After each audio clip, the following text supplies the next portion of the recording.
Hello everyone, आपल्या सर्वांचं माय creative education या यूट्यूब चॅनलमध्ये स्वागत आहे. मित्रांनो, आपण वेगवेगळ्या प्रकारची माहिती आपल्या चॅनलच्या माध्यमातून, म्हणजेच आपल्या चॅनलचं नाव सर्वांना माहितीचं आहे, माय क्रिएटिव्ह एज्युकेशन. ओके, या चॅनलच्या माध्यमातून आपल्यापर्यंत वेगवेगळ्या प्रकारची माहिती पोहोचवली जाते, बरोबर की नाही?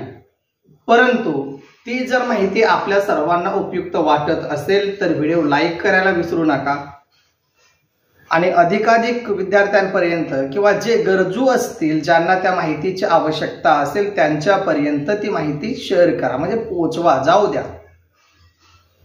आपला फायदा होतोय तसा इतरांचाही फायदा व्हावा हा दृष्टिकोन ठेवून आपण काम करणं अपेक्षित आहे. किंवा समजा जर आपण इतरांना ती माहिती शेअर केली तर त्याला सुद्धा ते दोन शब्द किंवा ती माहिती समजायला मिळू शकते आणि त्याचा फायदा त्यांना नक्कीच होऊ शकतो.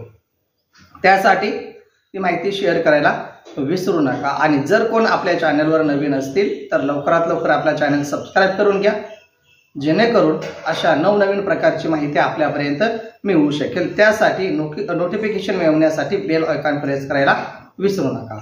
ठीक आहे, तर आपला आजचा जो काही टॉपिक आहे, आपण मागील व्हिडिओच्या माध्यमाने जशी आपण ती माहिती समजून घेतली, टेन्स या अंतर्गत आपण हेल्पिंग वर्ब समजून घेतले.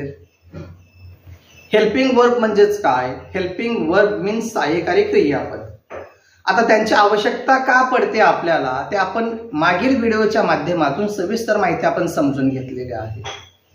ओके, काळ, काळाचे प्रकार, ती माहिती आपण डिटेल्स समजून घेणार आहोत. त्यासाठी आपण टप्प्याटप्प्याने ही माहिती समजून घेतोय, म्हणजेच आपल्याला पुढची माहिती समजायला सोपी जाईल.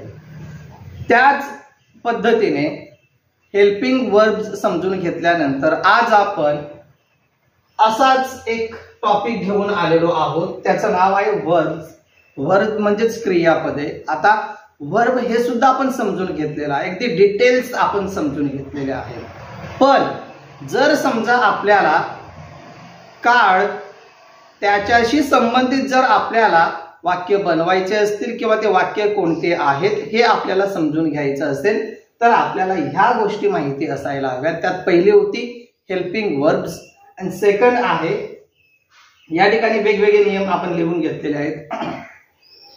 या ठिकाणी वेगवेगळ्या प्रकारचे आपण नियम लिहून घेतलेले आहेत. त्यात पहिला आहे क्रियापदाला ING लावण्याचे नियम. ओके, क्रियापदाला. आता क्रियापद म्हणजेच काय तर वर्ब्स, आपण त्यालाच क्रियापद म्हणत असतो की वाक्यामध्ये त्या वाक्याची विशेष माहिती सांगणारा त्याला आपण विशेषण म्हणत असतो. परंतु जी काही क्रिया घडत असते ती क्रिया कोणती आहे ते सांगणारे शब्द म्हणजेच क्रियापद. मग हे क्रियापद जे असतात त्या क्रियापदाला ING केव्हा अटॅच होत असतो, केव्हा प्रत्यय लावला जातो ते आपण समजून घेणार आहोत. त्याचे काही नियम आहेत. आणि त्याचबरोबर क्रियापदाला ES अदरवाईज S केव्हा अटॅच होत असतात ते आपण या टॉपिकच्या माध्यमातून समजून घेणार आहोत. माहिती उपयुक्त आहे आणि म्हणून सुरुवातीला सांगितलं, जर आपल्याला माहिती आवडली तर व्हिडिओ लाईक करायला विसरू नका. आणि जर समजा तुम्हाला नवीन प्रकारची माहिती अपेक्षित असेल तर त्या पद्धतीने तुम्ही कमेंट बॉक्समध्ये तुमचे जे काही विचार असतील, मतं असतील ते तुम्ही व्यक्त करू शकता किंवा लिहू शकता, सांगू शकता. ठीक आहे, आजचा टॉपिक आहे आपला टेन्स. त्या अंतर्गत आपण समजून घेणार आहोत वर्ब्स. वर्ब म्हणजेच काय? क्रियापदे. या संदर्भात आपण माहिती समजून घेत असताना आपण या ठिकाणी 4 वाक्य लिहून घेतलेले आहेत मुद्दाम आपल्या माहितीसाठी. क्रियापदाचे पहिले रूप, क्रियापदाचे पहिले रूप, क्रियापदाचे दुसरे रूप, क्रियापदाचे तिसरे रूप आणि क्रियापदाचे चौथे रूप. बघा, क्रियापदामध्ये क्रियादर्शक जे शब्द असतात ते शब्द कोणते आणि त्याचा वाक्यामध्ये कोणत्या पद्धतीने वापर होत असतो ते आपण समजून घेणार आहोत. आणि जो क्रियापद असतो त्या क्रियापदाला ING SES अटॅच केव्हा होत असतात, ते केव्हा जोडले जातात, त्या संदर्भात काही नियम आहेत ते आपण समजून घेऊया. तर या ठिकाणी जे काही सांगितलेलं आहे ते आपण आधी समजून घेऊ की क्रियापदाचा जो काही पहिला रूप असतो, थोडक्यात क्रियापदाचे पहिले रूप या ठिकाणी आहे to write. To write. To write म्हणजेच काय? राईट मीन्स लिहिणे. तर क्रियापदाचा हा पहिला प्रकार आहे किंवा पहिला रूप आहे. वाक्यामध्ये उपयोग होत असताना या ठिकाणी काय केला जात असतो, तर टू हे जे काही शब्द आहे हे ड्रॉप केले जात असतात आणि फक्त राईट या शब्दाचा वाक्यात प्रत्यक्ष वापर केला जात असतो. ओके, लक्षात आलं असेल. टू हा जो काही शब्द आहे तो ड्रॉप केला जातो, तो गाळला जातो आणि राईट या शब्दाचा वापर केला जातो. म्हणजेच थोडक्यात काय की प्रत्यक्ष वाक्यामध्ये जर समजा तो शब्द वापरला असेल तर टू ड्रॉप करून राईट हा शब्द वापरला जात असतो. सेकंड पहा, क्रियापदाचे दुसरे रूप. क्रियापदाचे दुसरे रूप. पहिले रूप आहे टू राईट. राईट मीन्स लिहिणे. क्रियापदाचे दुसरे रूप आहे काय आहे? रोट. रोट मीन्स,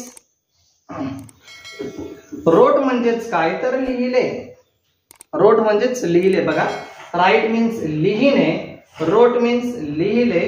क्रियापदाचे तिसरे रूप आहे रिटर्न. रिटर्न. रिटर्न मीन्स लिहिलेले. रिटर्न मीन्स लिहिलेले. पहा, या ठिकाणी अर्थ आहे. आणि क्रियापदाचे चौथे रूप आहे रायटिंग. क्रियापदाचे चौथे रूप कोणते आहे? रायटिंग. रायटिंग मीन्स लिहित. लिहित. ओके, क्रियापदाचे चौथे रूप कोणते आहे? रायटिंग. रायटिंग म्हणजेच लिहित. मग या ठिकाणी आता आपण क्रियापदाचे जे काही चौथे रूप आहे या चौथ्या रूपाला ING अटॅच झालेले आहेत. पहा, मग ING अटॅच केव्हा होत असतात? क्रियापदाच्या शेवटी ING असेल, S असेल किंवा ES असेल, हे केव्हा जोडले जातात हीच माहिती आपण किंवा हेच नियम आपण समजून घेणार आहोत. ठीक आहे. पहा, क्रियापदाला ING लावण्याचे नियम. त्यात पहिला नियम पहा, समजून घ्या. पहिला, सर्वसामान्यपणे क्रियापदाच्या पहिले रूपाचे टू काढून टाकतात व क्रियापदाच्या पहिल्या रूपास ING लावून चौथे रूप बनवतात. पहा, सामान्यपणे क्रियापदाचे पहिल्या रूपाचे टू काढून त्याला क्रियापदाचा जो काही पहिला रूप असतो त्या रूपाला ING अटॅच करून त्याचे चौथे रूप तयार केले जात असते. पहा, या ठिकाणी हा जो काही क्रियापदाचा पहिला रूप आहे टू राईट.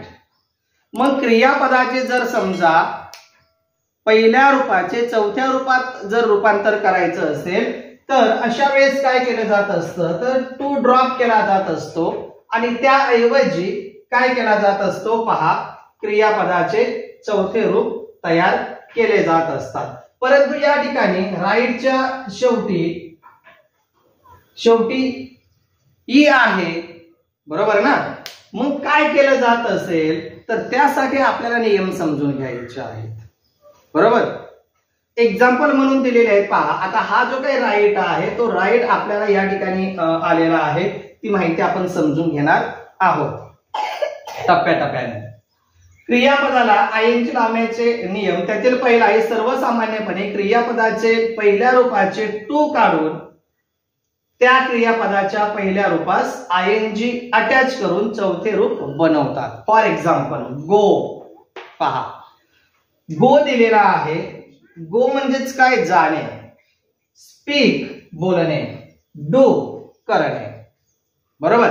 मग या ठिकाणी पहिला जो काही क्रियापद आहे एक्झाम्पल म्हणून दिलेला, गो याला अटॅच काय केला? ING केला, going. Speak ING attach, speaking. Do ING attach, doing. Go, going, speak, speaking, do, doing. पहा, क्रियापद जे असतात त्या क्रियापदाला ING अटॅच करून असे नवीन शब्द तयार केले जात असतात आणि त्या शब्दाचा रूपांतर कोणत्या गटात होत असतो? क्रियापदाच्या चौथ्या रूपात त्याचा समावेश होत असतो. आपण त्याला पास्ट पार्टिसिपल असं म्हणत असतो.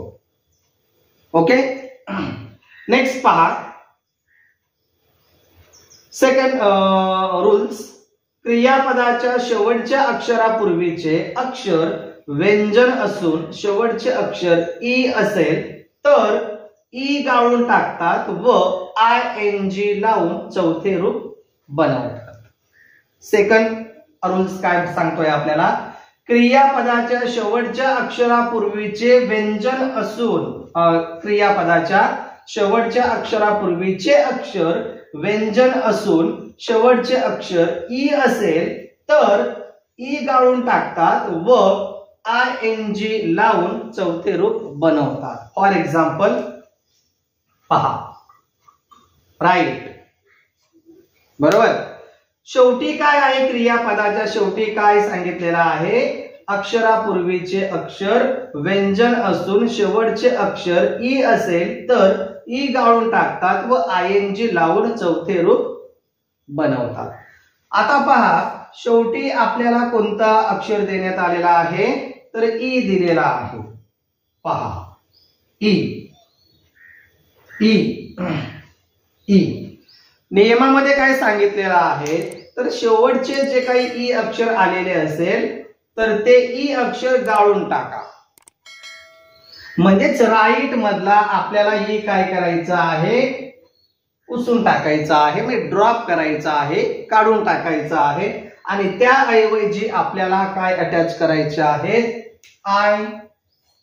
ING. शब्द काय झाला, रायटिंग झाला.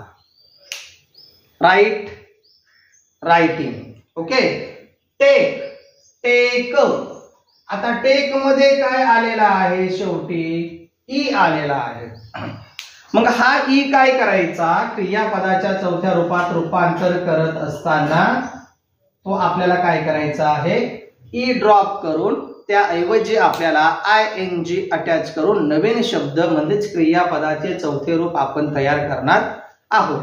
या पद्धतीने टेक, टेकिंग, राईट, रायटिंग, तसंच गिव्ह, गिविंग. ओके. खूप सिंपल आहे. कम, कमी.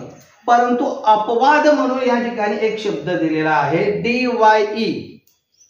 DYE. आता या ठिकाणी आपल्याला शब्द कोणता दिलेला आहे, DYE. पहा, शेवटी ई आहे. नियमामध्ये काय सांगितलेलं आहे, ई असेल तर ई ड्रॉप करायचा आणि त्याऐवजी ING अटॅच करायचं. परंतु या ठिकाणी तो ड्रॉप न करता या ठिकाणी अशा पद्धतीने तो शब्द तयार होत असतो. म्हणजेच थोडक्यात पहा,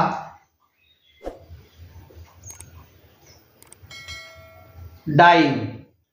डाईंग. डाय मीन्स रंगवणे. थोडक्यात डाईंग म्हणजेच रंगवणे. ओके. रंगविणे. डाय म्हणजेच रंग आणि डाईंग म्हणजेच रंगविणे. थोडक्यात डाय या ठिकाणी ई आलेला आहे परंतु ई ड्रॉप न करता ई तसाच आहे आणि त्याला अटॅच ING करून डाईंग हा शब्द तयार झालेला आहे. अपवाद असे काही शब्द असतात की ते आपल्याला ह्या पद्धतीने लिहावे लागतात. पुढचा नियम पहा, तिसरा.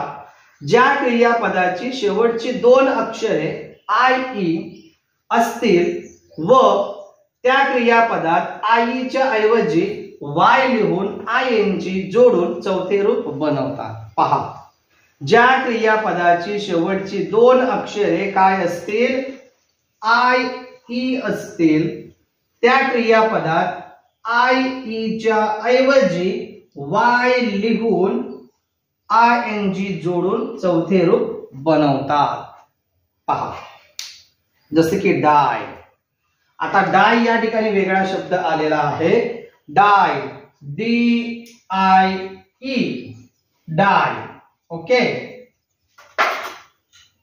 DIE आणि LIE. डाय आणि लाय असे दोन शब्द आपल्याला दिलेले आहेत. एक्झाम्पल म्हणून काय सांगितलेलं आहे, दोन शब्दांच्या माध्यमातून, दोन वाक्यांच्या माध्यमातून आपल्याला ते समजून घ्यायचं आहे. नियम काय सांगतोय आपल्याला, क्रियापदाच्या शेवटी जर समजा दोन अक्षरे IE आलेले असतील तर त्या क्रियापदात IE च्या ऐवजी म्हणजेच हे दोन अक्षरे आपण काय करणार आहोत, ड्रॉप करणार आहोत, त्याऐवजी आपल्याला वाय वापरायला सांगितलेला आहे. वाय वापरल्यानंतर त्याच्या नंतर वाय यूज केल्यानंतर आपण काय अटॅच करणार आहोत, ING. म्हणजेच या ठिकाणी शब्द काय तयार होणार आहे, तर बघा LYING या ठिकाणी DYING, डाईंग आणि लाईन.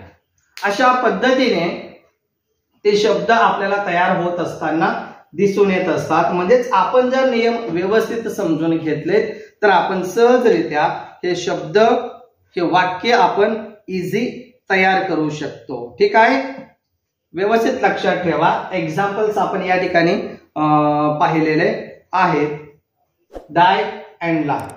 नेक्स्ट चौथा नियम पहा.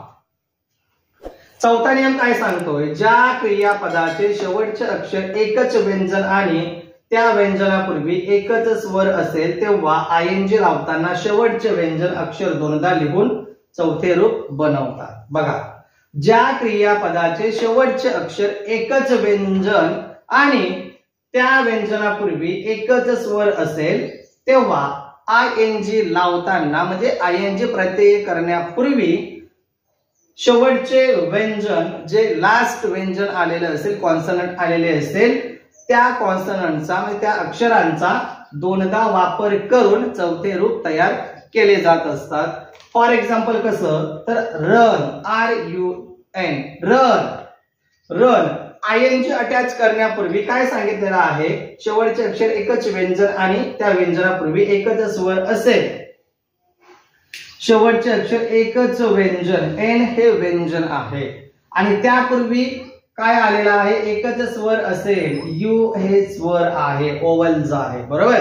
मग असं असताना काय सांगितलेलं आहे, जेव्हा तुम्ही ING अटॅच करणार आहात, ING अटॅच करण्यापूर्वी रन शब्द लिहिताना तुम्ही काय करणार आहात, तर शेवटी आलेला जो काही अक्षर असेल त्या अक्षराचा डबल वेळा वापर करून अटॅच ING करायचं आहे. म्हणजे रन, रनिंग, स्विम, स्विमचं करत असताना काय करायचं, तर स्विम शब्द आहे तसा लिहून घ्यायचा, शेवटी कोणता लेटर्स आलेला आहे तो पुन्हा लिहायचा आणि अटॅच ING करून स्विमिंग, अशा पद्धतीने ते नवीन शब्द तुम्हाला तयार करायचे आहेत. बघा, डबल आलेले लेटर्स या ठिकाणी आपण या पद्धतीने समजून घेऊ शकतो आणि लास्ट ING अटॅच झालेले आहेत.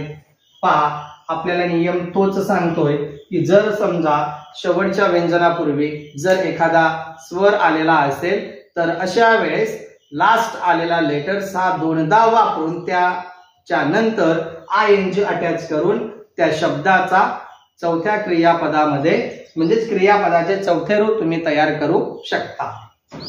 ओके, कळतंय ना. नेक्स्ट, क्रियापदाला S किंवा ES लावण्याचे नियम खूप सिंपल आहे.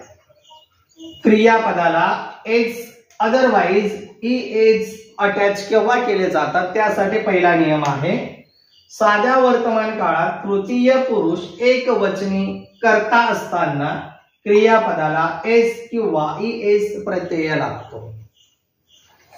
साध्या वर्तमान काळामध्ये तृतीय पुरुष एकवचनी कर्ता असेल तर अशा वेळेस जो काही क्रियापद म्हणून शब्द आलेला असेल या शब्दाला S किंवा ES अटॅच हे केले जात असतात. फॉर एक्झाम्पल या ठिकाणी आपण तो नियम समजून घेतलेला आहे. पहा, बरोबर. राईट, बघा, S किंवा ES लावण्याचे नियम. Write, writes. Speak, speaks. बरोबर. या ठिकाणी आहेत ING अटॅच करण्याचे नियम आणि या ठिकाणी आहेत S किंवा ES अटॅच करण्याचे नियम. साध्या वर्तमान काळात तृतीय पुरुष एकवचनी कर्ता असताना क्रियापदाला S किंवा ES प्रत्यय लागतो. त्यासाठी एक्झाम्पल्स आहे write, writes, speak, speaks. Okay. Second पहा, क्रियापदाचे शेवटचे अक्षर S असेल, SH असेल, CH असेल, X असेल, Z असेल किंवा O असल्यास ES अटॅच केले जात असतात. एक्झाम्पल गो लास्ट आहे ओ अटॅच ES, डू ओ आहे अटॅच ES, लास्ट एस आहे अटॅच ES, लास्ट CH आहे अटॅच ES. बघा गो goes, do does, pass passes, teach teaches. अशा पद्धतीने त्याचा वापर किंवा त्याला जे काही इतर लेटर्स जोडण्याची जी काही क्रिया आहे ती या पद्धतीने या नियमानुसार आपण समजून घेऊ शकतो. लास्ट पहा एस किंवा ES जोडण्यासाठी असणारा नियम. क्रियापदामध्ये आधीचे अक्षर व्यंजन असल्यास, क्रियापदामध्ये आधीचे अक्षर व्यंजन असल्यास आणि शेवटचे अक्षर Y असल्यास ES प्रत्यय लागतो. ओके, पहिले अक्षर जर व्यंजन असेल आणि शेवटचे अक्षर जर Y असेल तर अशा वेळेस त्या शब्दाला ES अटॅच लागत असतो व ES लावताना Y च्या जागी I होत असतो. पहा, जर समजा एखादा क्रियापद आलेला असेल, त्या क्रियापदामध्ये पहिला अक्षर व्यंजन असेल आणि शेवटी Y आलेला असेल तर अशा वेळेस त्या शब्दाला ES अटॅच लावले जात असतात. परंतु ते करत असताना जो काही Y आलेला असतो त्याऐवजी आपल्याला Y ड्रॉप करून I यूज करायचा असतो आणि नंतर ES अटॅच करून तो नवीन शब्द तयार करायचा असतो. फॉर एक्झाम्पल फ्लाय, व्यंजन Y, बरोबर. या ठिकाणी काय म्हटलेलं आहे, जर अशी क्रिया असेल किंवा असे शब्द आलेले असतील तर काय करायचं, Y ऐवजी काय लिहायला सांगितलेलं आहे, आपल्याला I लिहायला सांगितलेलं आहे आणि अटॅच ES. Fly fly. या ठिकाणी एक्झाम्पल्स म्हणून आपल्याला दिलेले आहेत. फ्लाय फ्लायचा आपण या ठिकाणी समजून घेतला.